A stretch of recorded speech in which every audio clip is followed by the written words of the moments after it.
Assalamualaikum warahmatullahi taala wabarakatuh. Waalaikumsalam warahmatullahi wabarakatuh. Selamat datang Bapak di ruang perpus juga ruang bagi tim sosial media Semedo Gendit. Terima kasih atas kehadirannya dan kesempatannya untuk diinterview Bapak. Tujuan dari interview ini adalah sebagai pemenuhan tugas modul 3.1 Bapak terkait pengambilan keputusan yang bernilai kebajikan. Sebelumnya izinkan pemirsa untuk mengenal Bapak dan monggo waktu dan tempat untuk memperkenalkan diri. Silakan Bapak. Assalamualaikum warahmatullahi wabarakatuh. Saya Kepala SMP Negeri 1 Gendit, Situbondo. Nama Muhammad Nur Wahid. Berdinas di sini sejak Januari 2022. Terima kasih. Assalamualaikum warahmatullahi wabarakatuh. Assalamualaikum warahmatullahi wabarakatuh. Terima kasih Bapak. Boleh saya melanjutkan kegiatan kita Bapak? Boleh. Seperti ini Bapak, perlu bahwasannya kita flashback ke belakang, bahwasannya sebagai pemimpin pembelajaran, pemimpin di sebuah institusi pendidikan, pemimpin keluarga di keluarga besar SMP 1 Gendit, pasti Bapak memiliki pengalaman-pengalaman tentang dilema etika yang terjadi di keluarga besar SMP 1 Gendit, terutama institusi yang kompleks dengan permasalahan-permasalahan siswa di dalamnya Bapak. Pertanyaan pertama Bapak, selama ini bagaimana Bapak mengidentifikasi kasus-kasus yang merupakan dilematika atau bujukan moral Bapak? Ya. Untuk mengidentifikasi hal tersebut, kita pertama memperhatikan perilaku utamanya adalah karena yang dibahas ini terkait dengan siswa, maka perilaku siswa. Nah, saya memperhatikan itu baik pada saat baru datang, yang pertama siswa baru datang, sehingga di situ kelihatan penampilan orang Jawa itu prejengannya anak didik kita awal mula pagi hari datang ke sekolah. Yang kedua, saat ada di kelas atau awal masuk ya, bagaimana mereka, apakah ada yang enggan segera masuk setelah bel berbunyi atau seperti apa. Kemudian saat istirahat, yang berikutnya saat mengikuti kegiatan yang ada di sekolah, mulai dari kegiatan pembelajaran, kegiatan pembiasaan, misalnya saat Jumat pagi mengaji itu bagaimana, kemudian pulangnya bagaimana. Nah, dari melaksanakan kegiatan itu juga kita bahkan saya seringkali juga langsung melihat ke lokasi, ke kelas-kelas. Nah, sehingga di situ kelihatan permasalahan itu. Ada yang enggan karena merasa ini kegiatan yang menurut dia kurang menarik misalnya. Nah, sekali tempo kita menanyakan, nah, itu kita masuklah ke mengidentifikasi apa sebenarnya yang mereka pikirkan, mereka inginkan. Nah, dari situ kita akan mengetahui perilaku-perilaku mereka. Kemudian kebiasaan sholat duhur. Maka itu yang disebutkan ada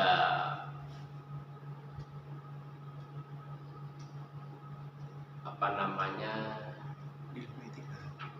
dilematika moral ya. Dilematika dan bujukan moral. Nah, kalau dilihat dari nama bujukan ini sebenarnya ya seolah-olah ada ketertarikan mereka, tetapi itu unsurnya dibujuk atau terbujuk. Karena bujukan itu bisa saja karena ada pihak yang aktif, berarti ada yang dibujuk dan ada yang membujuk di situ, tapi tentang moral. Tetapi ada yang itu sebenarnya barang pasif yang bisa membujuk moral itu. Nah, ini kalau dilihat dari kosakata ya, bukan dari makna di dalamnya, dari kosakata begitu. Nah, dari mana itu dibilang pasif tapi dapat mempengaruhi moral? Contohnya dari konten-konten ya, mudah omongnya itu dari HP lah. Nah, itu kan tergantung anak-anak itu. Tergantung anak-anak menangkapnya bagaimana gitu. Ya, beda kalau itu yang membujuk itu aktif. Nah, namanya aktif kan langsung mempengaruhi langsung. Jadi anak-anak dibujuk bagaimana dan seterusnya, tentang akhirnya terjadi moral yang ini dilematika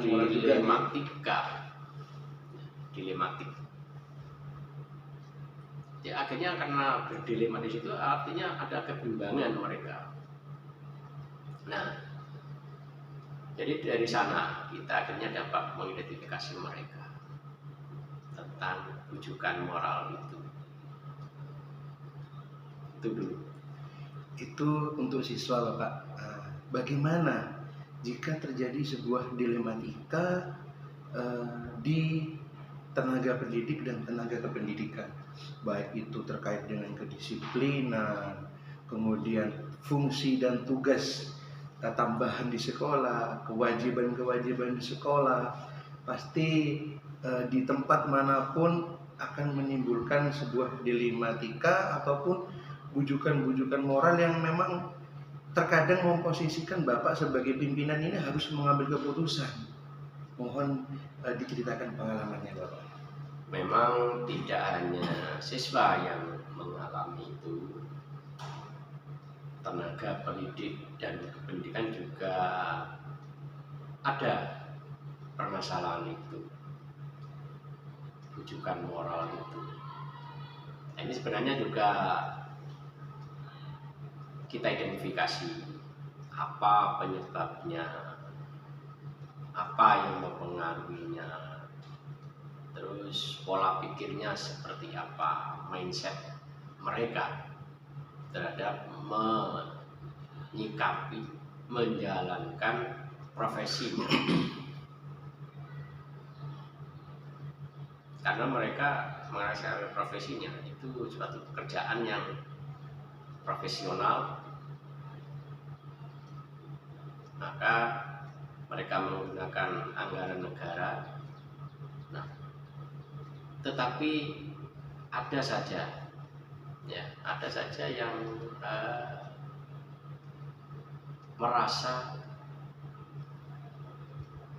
ya tak apa-apalah, telat sedikit, seakan-akan negara yang butuh gitu Pak. Ya, kadang-kadang ada itu, pernah suatu saat itu, mudah-mudahan di sini tidak ada ya. Itu berpikirnya yang punya kewajiban kepada saya itu negara.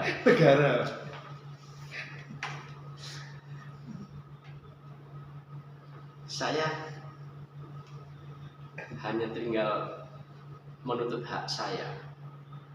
Yang kewajiban adalah pemerintah. Misalnya membayar saya, ini menjadi terbalik. Pola pikir seperti itu menjadi terbalik. lah mau pemerintah ini misalnya kita tidak usah melamar jadi guru atau kita tidak mau jadi guru juga ada apa-apa. Kenapa melamar gitu Pak? Nah, kenapa harus kita yang menuntut pemerintah? Sementara kita yang mengajukan menjadi PNS atau ASN atau mungkin masih GTT-PTT, tetapi tidak mau melaksanakan secara profesional. Nah itu kita perhatikan, ya sama seperti kedatangan awal itu saya perhatikan. Kemudian kita sekali-sekali menanyakan kenapa terlambat. Selanjutnya Bapak, selama ini bagaimana Bapak mengambil keputusan di sekolah, terutama kasus-kasus yang ada kepentingan yang sama-sama benar ataupun sama-sama mengandung nilai kebajikan? Monggo Pak, pengalaman Ini untuk boleh guru dan siswa. siswa guru. Boleh siswa, boleh guru. Ya. Diutamakan mungkin guru dulu Bapak. Ya, gini, kalau ada permasalahan yang harus saya mengambil keputusan yang sifatnya ini kan apa namanya, ada keseimbangan sama-sama baik ya. Ya. Tentu yang pertama kita perhatikan regulasinya dalam penyelenggaraan pendidikan. Yang kedua, kalau di situ sama-sama ada hal baik, itu tentu ada yang harus diprioritaskan sesuai apa ya, prioritas di sekolah ini, kegiatan itu ya, tanda petik visi misi sekolah. Visi misi sekolah. Tanda petik seperti itu. Kemudian yang ketiga, sama-sama ada misalnya, dan sama-sama ini masuk di prioritas. Nah, salah satunya adalah kemampuan sekolah seperti apa. Maka sebelum mengambil keputusan langsung kita panggil atau kita ajak ngobrol, misalnya Wakasek. Nah, tentu ini juga jadi bahan pertimbangan, karena Wakasek itu biasanya diambilkan dari orang yang memang sudah memiliki pengalaman di suatu sekolah, sehingga jika hal tersebut kedua-duanya yang sama-sama bagus ini tetapi harus dipilih salah satu, maka kita putuskan setelah itu. Setelah kita memperhatikan regulasi, memperhatikan visi misi sekolah, kemudian kemudian musyawarah secara tertutup dengan Wakasek, baru kita vlogkan, kita putuskan bersama, sehingga nanti tidak ada yang merasa diutamakan atau tidak diutamakan, karena sama-sama bagusnya. Tetapi misalnya anggarannya tidak pada saat itu, kan tidak mungkin dilaksanakan bareng-bareng, karena ada sesuatu sama-sama bagusnya, ternyata anggarannya memang tidak muncul, sementara ada satunya lagi harus dilaksanakan saat itu. Nah, maka satunya kita pastikan kegiatan itu dilaksanakan pada program anggaran berikutnya. Itu. Kemudian untuk siswa, tentu kepala sekolah tidak serta-merta langsung mengambil keputusan begitu saja, karena di situ ada tatarannya. Misalnya guru apel, di situ ada wali kelas, di situ ada kesiswaan, di situ ada BK. Maka ini juga harus kita minta penjelasan. Setelah semuanya teridentifikasi, terekam, terdata dengan baik, kemudian kita tentukan kebijakan mana yang harus kita ambil. Itu aja. Seperti mungkin Bapak contoh di agenda tahunan sekolah di Dana Bos ini kan sudah tertata Pak selama setahun kegiatannya A, B, C, D, bulan ini. Tiba-tiba ada kegiatan kabupaten yang di luar agenda ini. Sedangkan kondisi sekolah, keuangan, atau dana bos ataupun kemampuan siswa ini untuk mengikuti kegiatan tersebut sebenarnya tidak mampu. Namun karena daerah meminta partisipasi, nah ini kan dilematika Pak. Dilematika antara kepentingan individu dengan kepentingan kelompok yang sebenarnya mungkin kalau orang tua menginginkan, ayo Pak ikut, sedangkan guru tunggu dulu, kemudian juga pasti panjenengan juga punya pertimbangan. Nah, bagaimana Pak dengan hal-hal semacam ini Pak? Nah, kalau terjadi hal-hal semacam itu, tentu kita mencari kemungkinan. Misalnya begini, kita ajak ngobrol yang memiliki program itu atau yang akan melaksanakan kegiatan. Kita sampaikan apa adanya bahwa di anggaran kita sesuai yang disampaikan tadi memang tidak teranggarkan, sehingga kita menyampaikan secara terbuka.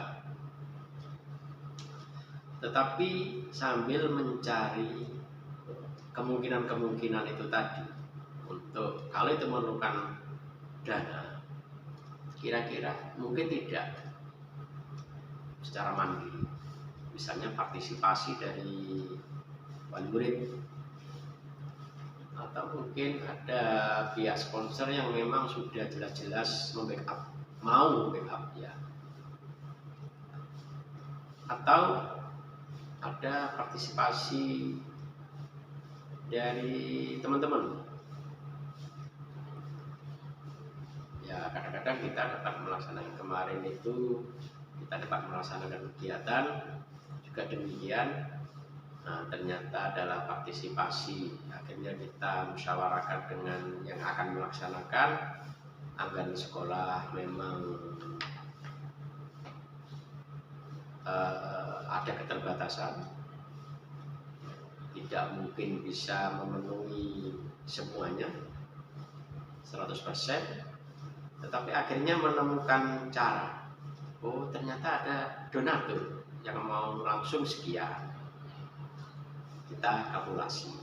Oh, berarti lah, terus sisanya bagaimana? Kita tanya lagi, ternyata ada sumber dana lain, partisipasi dari siswa. Tentu kalau dari siswa asalnya dari wali murid. Berjalanlah itu kegiatan tanpa harus membebani anggaran yang memang sudah tertata sebelumnya. Iya, makanya kita cari kemungkinan tadi. Nah, tetapi jika tidak memungkinkan, ya kita bisa tunda di program berikutnya, sambil kita mencoba untuk bagaimana nantinya memastikan bisa mengikuti kegiatan itu meskipun dengan cara mandiri, dengan partisipasi dari sponsor, dari wali murid. Ya, memang di awal-awal tentu tidak mungkin sponsor mau memberikan sponsornya dengan cukup sesuai harapan, tidak mungkin. Kenapa? Mereka juga berpikir apakah ini akan berdampak kepada dia, namanya sponsor. Maka pertama mesti ya kecil, mesti itu biasa itu. Tapi kalau sudah mereka yakin kemitraan ini ada imbal baliknya ke si pemberi sponsor, maka berikutnya mereka tidak akan segan untuk memberikan lebih besar. Hanya dengan perusahaan lokal ini yang kita masih sulit Bang ya. Tapi di wilayah tertentu di situ Bondo ini itu ada perusahaan tanda petik milik pemerintah ya, tapi di dalamnya ada swasta itu satu kegiatan itu. Nah kayak piala begini, artinya hadiah-hadiah itu kan butuh biaya banyak juga. Iya. Itu banyak, itu langsung dipenuhi udah, termasuk kostumnya panitia. Nah, tapi itu jauh dari sekolah kita. Kalau kita ada di ring 1, saya yakin bisa. Siap. Terima kasih. Selanjutnya, selama ini hal-hal apa saja yang Bapak anggap efektif terkait pengambilan keputusan dalam kasus-kasus dilematika? Hal-hal efektif apa saja yang mampu bersegera Bapak itu mengambil keputusan menyelesaikan permasalahan kasus dilematika? Monggo. Ini untuk supaya bisa segera ya, jika ada permasalahan itu harus segera kita sikapi, kemudian segera kita identifikasi, maka akan segera kita putuskan untuk diambil kebijakan. Nah, kebijakan itu diantaranya ya jika menyangkut harus memerlukan penegasan melalui administrasi, ya segera kita buatkan administrasinya, misalnya tata aturannya. Kalau itu diperlukan ada timnya, kita bentuk timnya untuk segera akhirnya bisa melakukan tindakan itu, sehingga akan lebih cepat, lebih efektif lagi. Ya, lebih efektif. Selanjutnya, selama ini apa Bapak tantangan-tantangan ketika Bapak akan mengambil keputusan? Tantangan ini bisa berupa tantangan dari internal, bisa tantangan dari eksternal. Nah, yang sering itu sebenarnya internal. Ya. Ini kan terkait dengan mindset kita.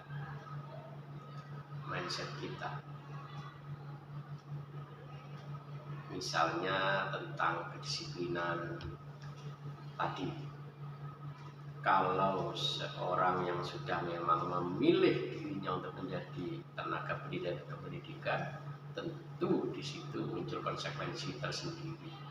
Tapi kalau pola pikirnya atau mindsetnya itu tidak ke sana, ya tentu mereka akan ambil sikap sendiri yang mungkin tanda petik belum memenuhi apa yang harus dia laksanakan. Misalnya tepat waktu, mestinya kan malu kepada anak didik, mestinya ini kalau guru ya, mestinya malu.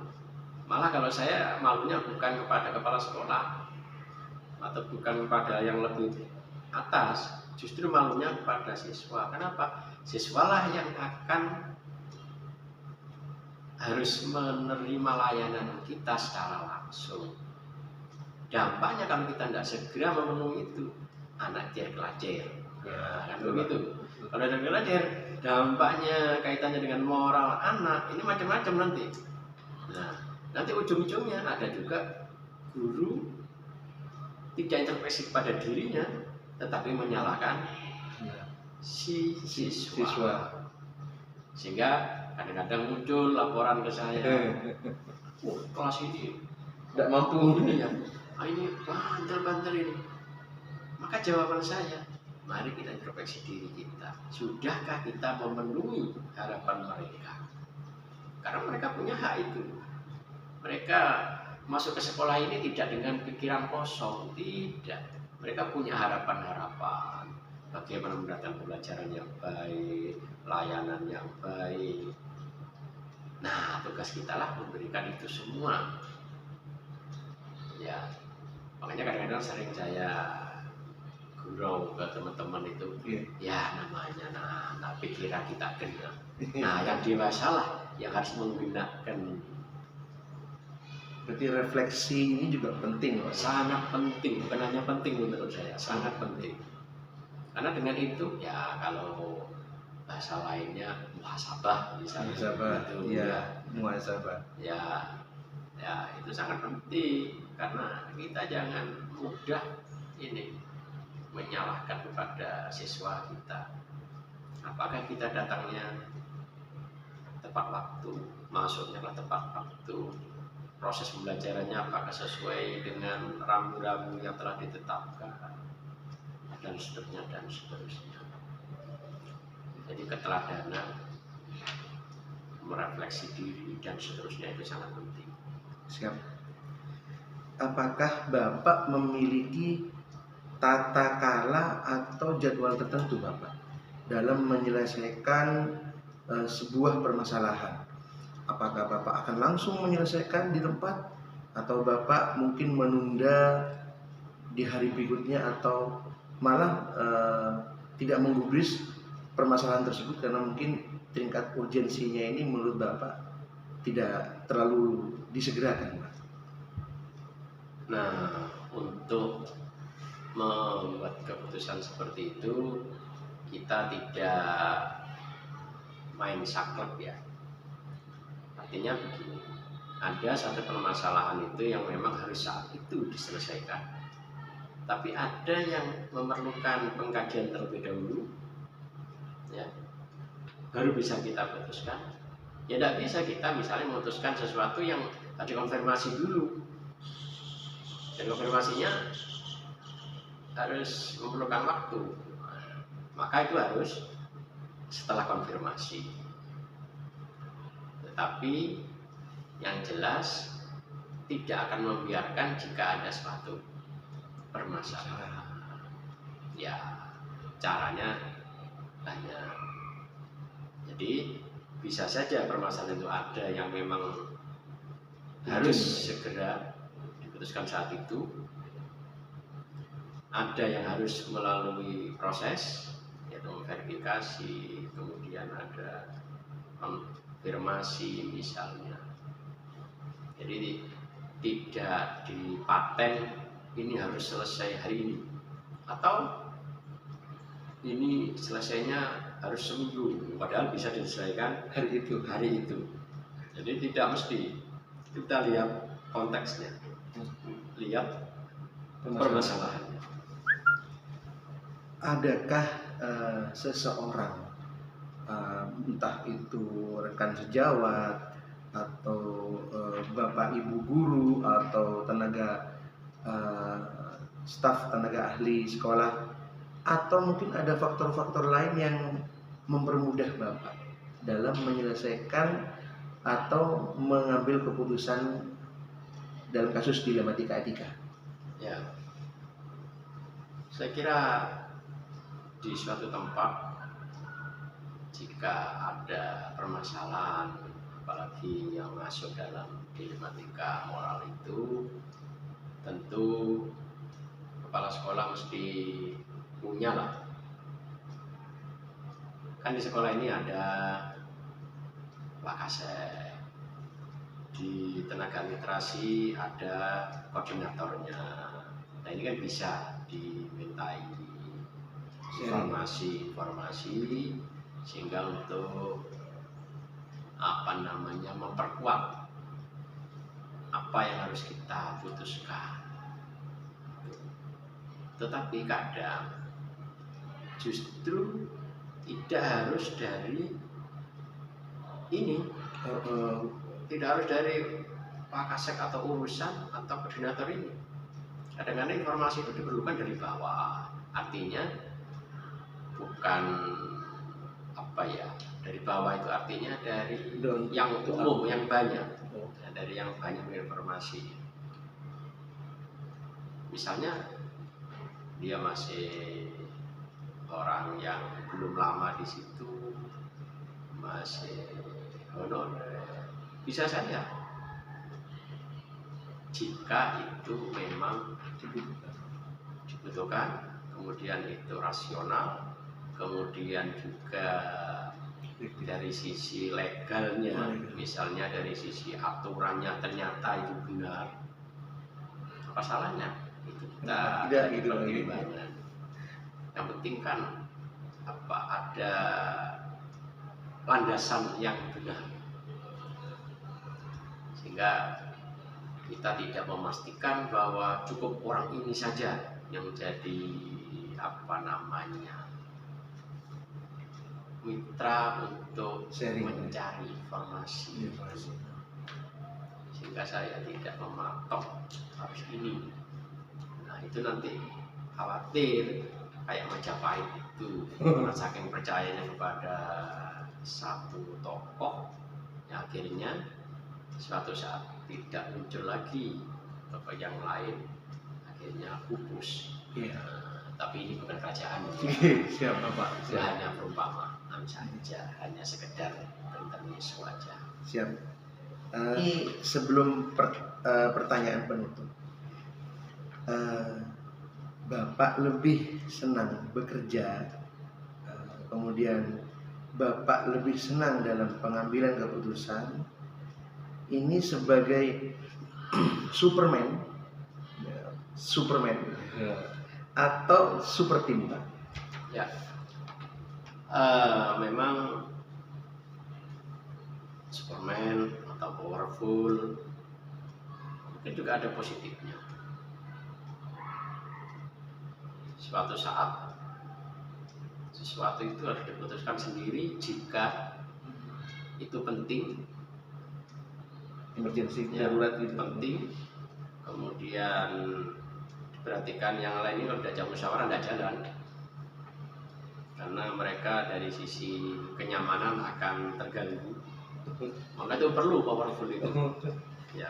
Tetapi secara umum, kita selalu bermusyawarah.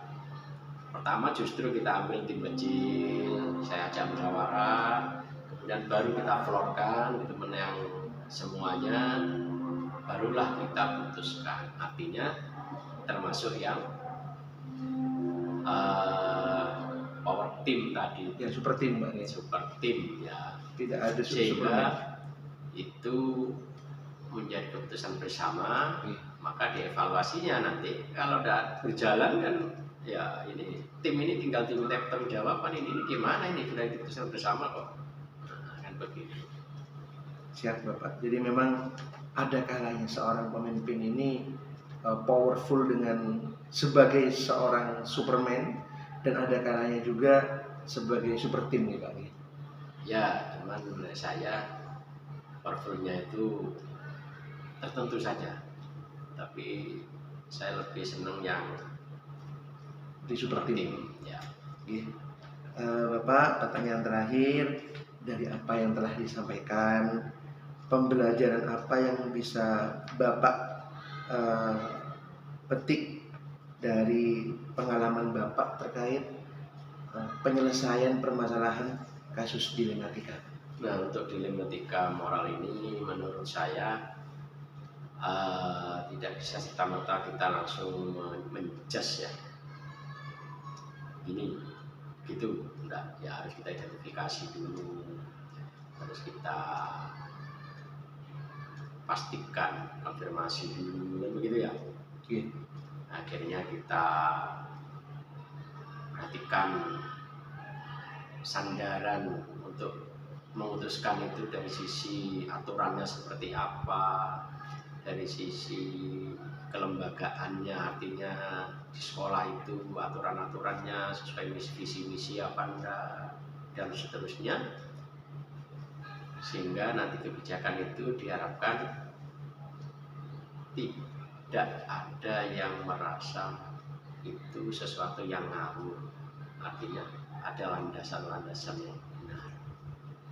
Nah, kalau sudah sesuai dengan aturan, sesuai dengan kondisi lingkungan, ya maka dilematika itu akan cair, artinya akan terselesaikan begitu.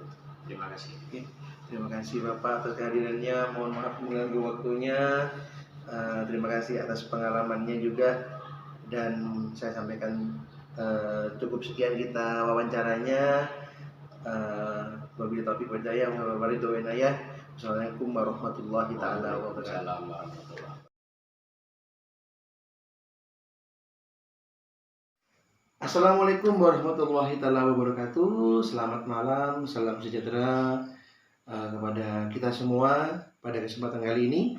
Di kesempatan yang sangat-sangat istimewa ini, saya telah bersama dengan salah satu kepala sekolah muda yang cukup fenomenal, yang mana beliau di usia sekarang ini beliau menduduki jabatan sebagai salah satu pimpinan di lembaga di wilayah timur Kabupaten Situbondo.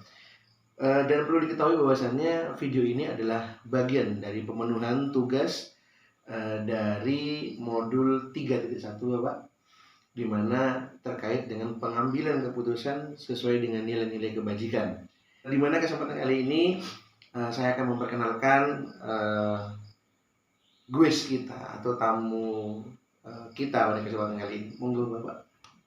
Oke, nama saya Sujatmiko SPD. Saya kepala sekolah dari SMP N4 Asim Bagus atau ATA, Pak. Siap.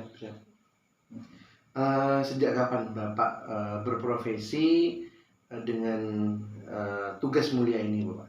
Oh, menjadi kepala sekolah saya kurang lebih 10 bulan masih, Pak.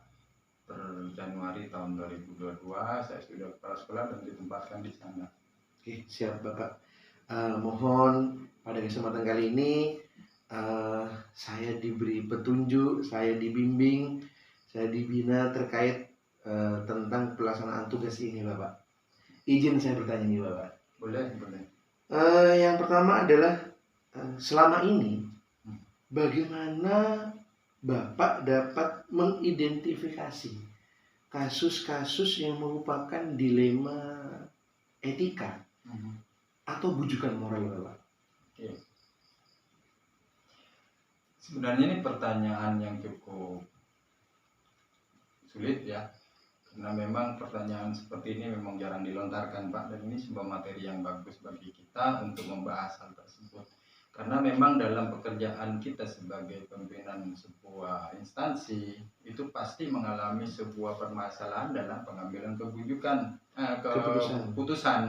keputusan itu kadang-kadang tidak sesuai dengan yang diharapkan oleh aturan yang ada ataupun tidak diharapkan oleh kita sebagai manusia, sehingga kita kadang-kadang dilema, dan dilema itu adalah ketika kita mengambil keputusan itu yang berhubungan dengan orang lain, ya, dimana kita itu melihat keputusan yang akan kita ambil itu kadang-kadang masih berbenturan antara moral kita sebagai manusia dan juga dengan peraturan-peraturan yang ada.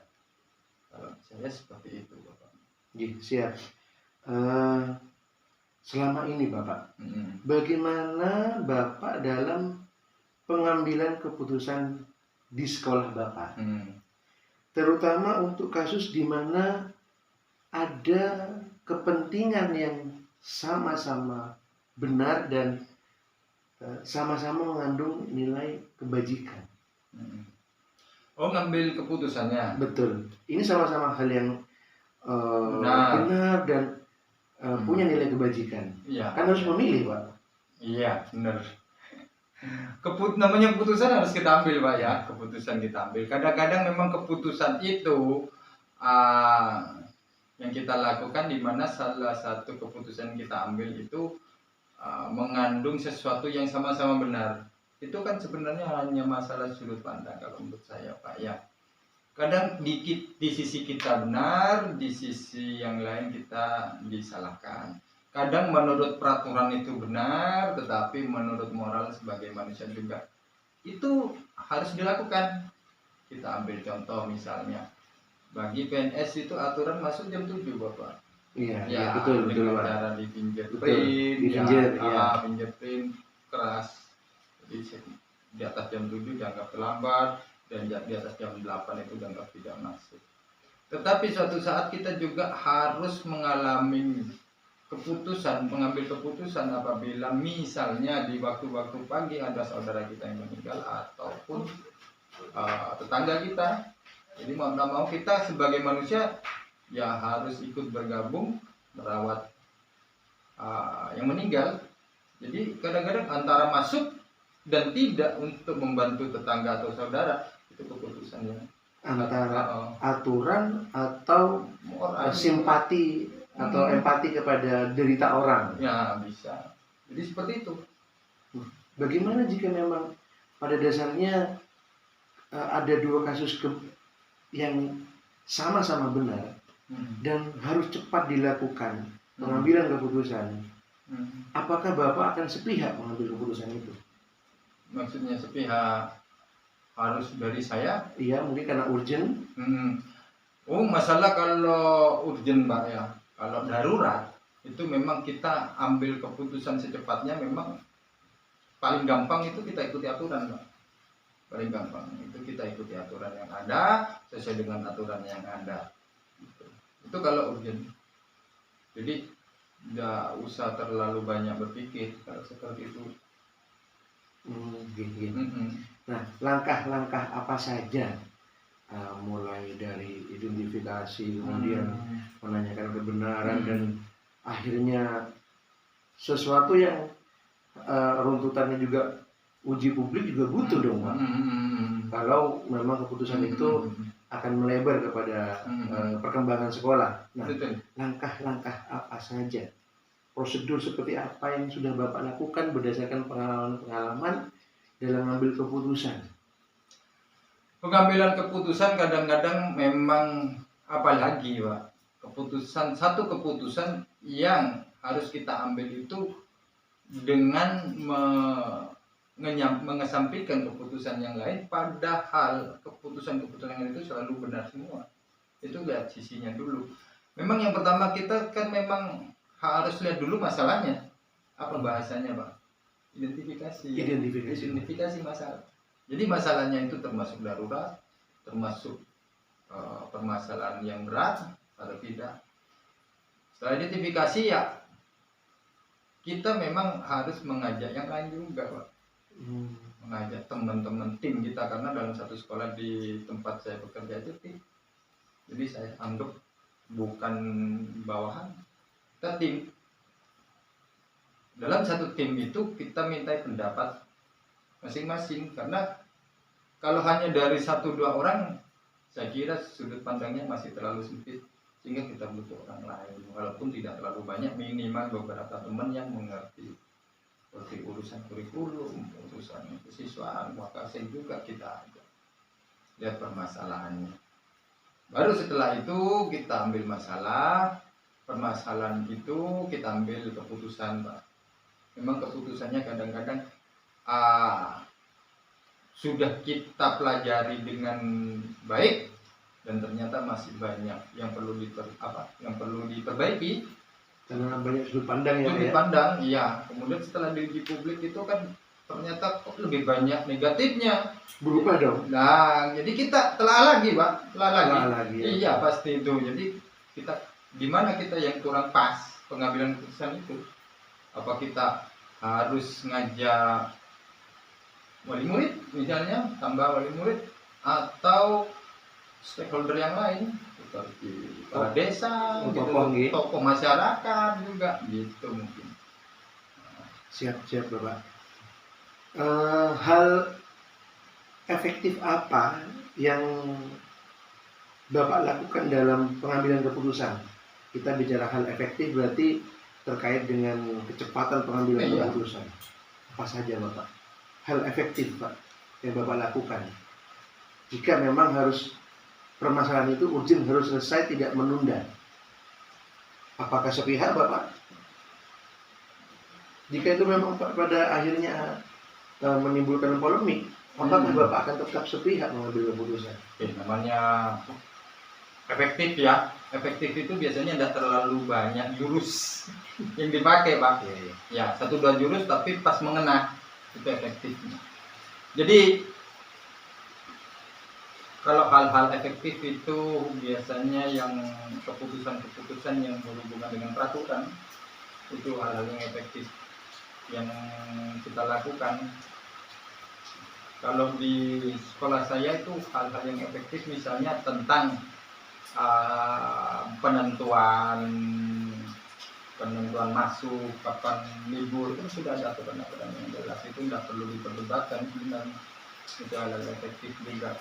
Misalnya juga tentang apa lagi, kedisiplinan itu masih betul. Tidak hanya di sekolah saja dong, Pak. Ya, kedisiplinan, tenaga pendidiknya, karena memang sudah ada aturan-aturan juga tentang itu kan, Pak. Anggaran jelas tentang itu. Kemudian lagi juga tentang apa lagi? Ya, masih banyak sebenarnya. Yang berhubungan dengan peraturan saya kira tidak terlalu banyak orangnya. Dikit lawan. Iya, silakan. Gimana? Ya. Amit ya, Bos. Ada apa kok kali ini? Serius. Paus.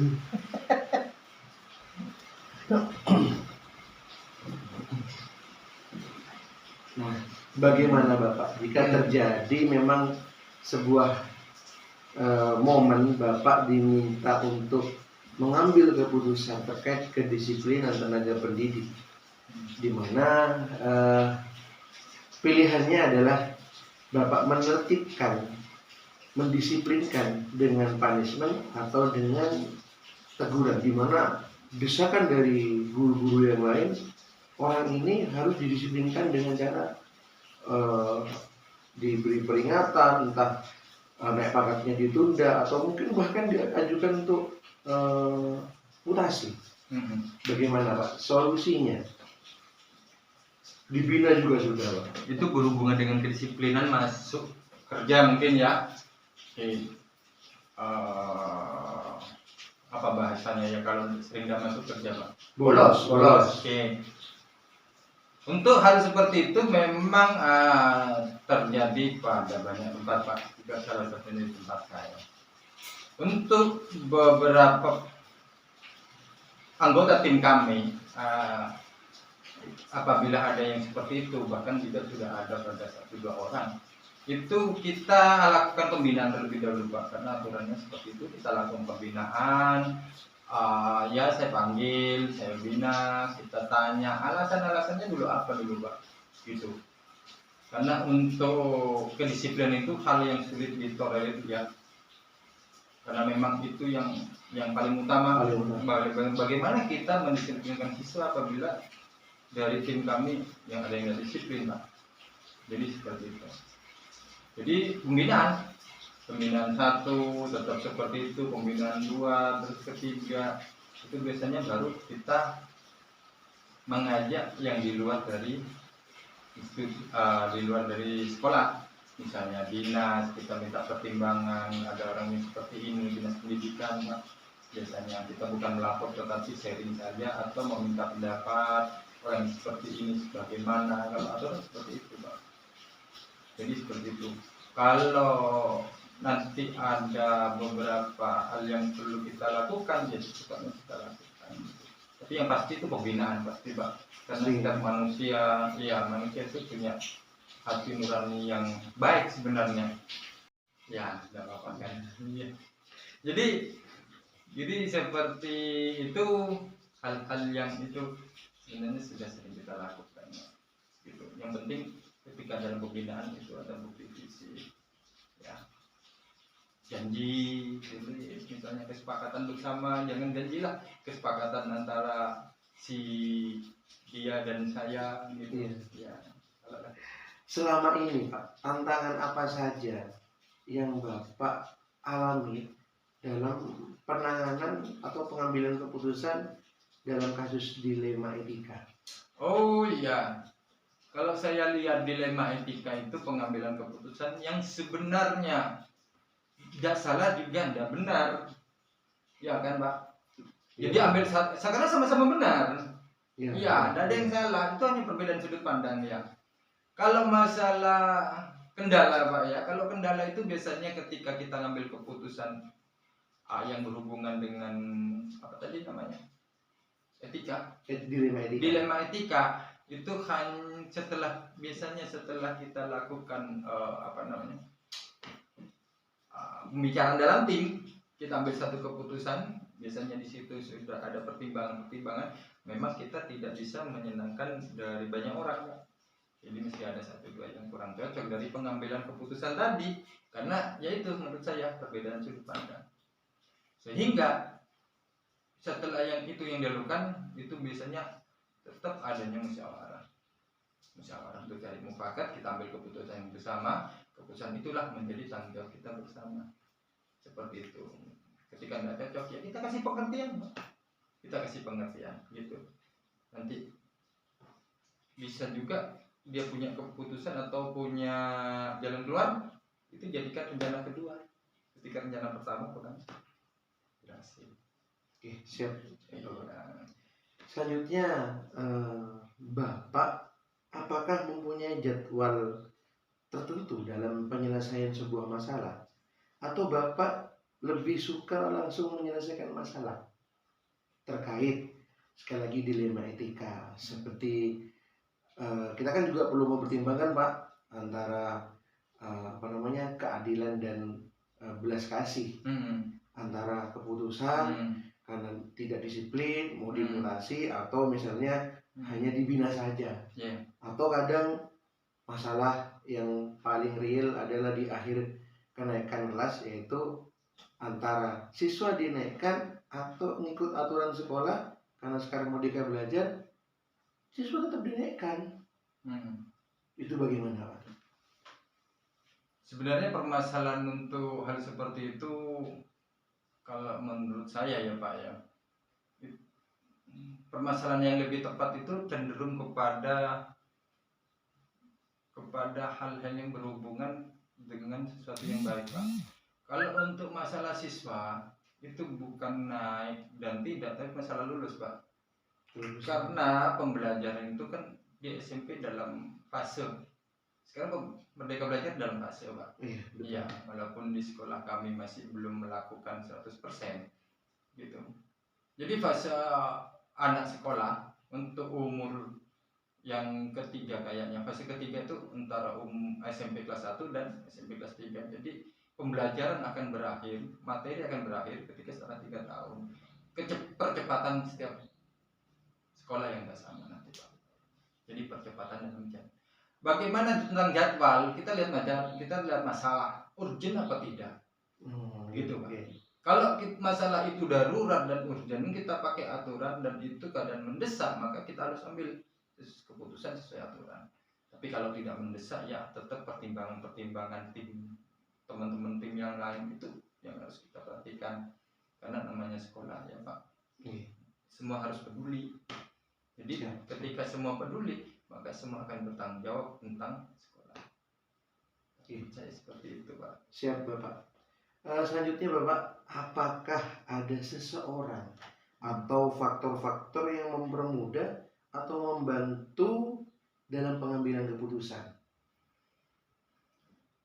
Kalau seseorang nggak ada Pak, banyak orang Pak. Iya, kalau seseorang nggak ada sih. Ya. Berarti nggak pernah ngambil omongan 1-2 orang? Ya itu Pak, enggak Pak. Kalau seseorang enggak, bahkan yang dekat dengan saya pun kadang-kadang untuk pertimbangan itu enggak begitu saya perhatikan Pak. Karena kita beda alam Pak, beda alam. Kalau hanya pembelajaran, kurikulum merdeka mungkin kita sharing Pak. Tapi kalau masalah sekolah kita beda sudut pandang kadang-kadang, dan lebih sulit sudut pandang.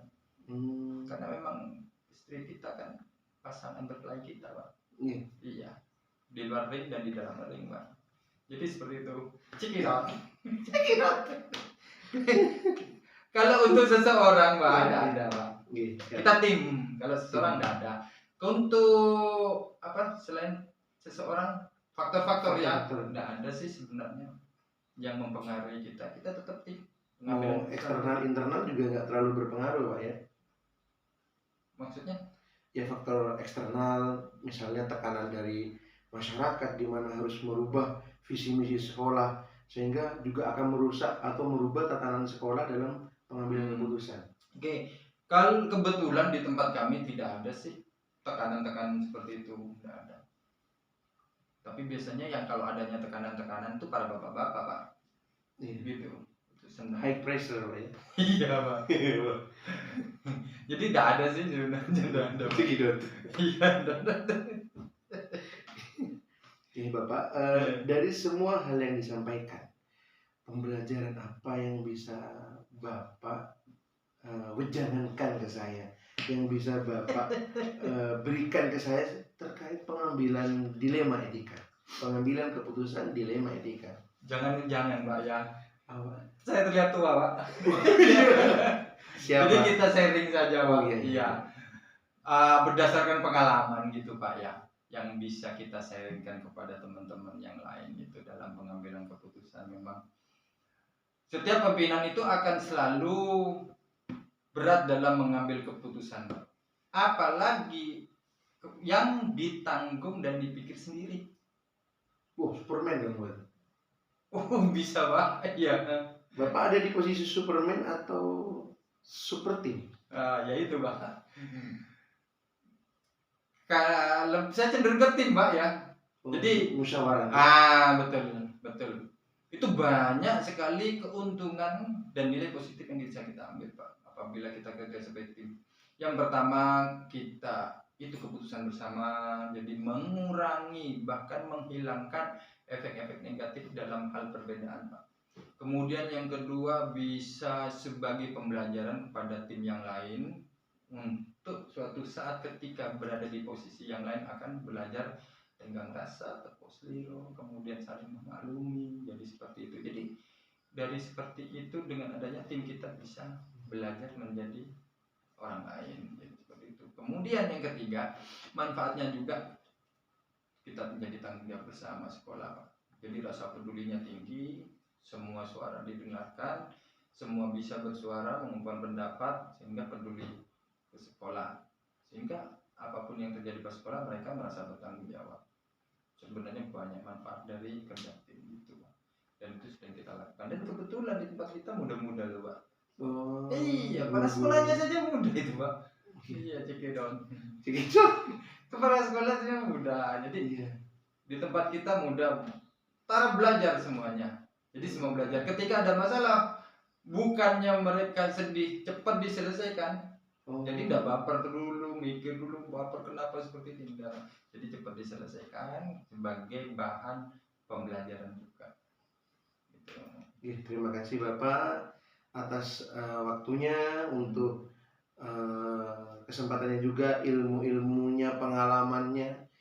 Semoga panjenengan dan keluarga serta lembaga yang Bapak pimpin bisa menjadi sebuah kebermanfaatan bagi umat, diberikan kesehatan, diberikan kemudahan rezeki, kemudian sukses Bapak. Satu lagi, Pak. Iya. Guru penggerak seperti Anda ini, Iya. namanya Pak Agung kan ya? Kok tahu Pak? Iya. Guru penggerak yang saya inginkan itu adalah sebagai agen perubahan itu, Pak. Siap. Harus, Pak. Jadi agen perubahan bagaimana paradigma yang lama ataupun tidak sesuai dengan pendidikan. Guru penggerak lah, yang siap bergerak dan siap menggerakkan. Siap. Kayaknya gitu prinsipnya ya. Betul Pak. Oh, gitu. Terima kasih Bapak atas waktunya. Sekian dari kami. Assalamualaikum warahmatullahi wabarakatuh.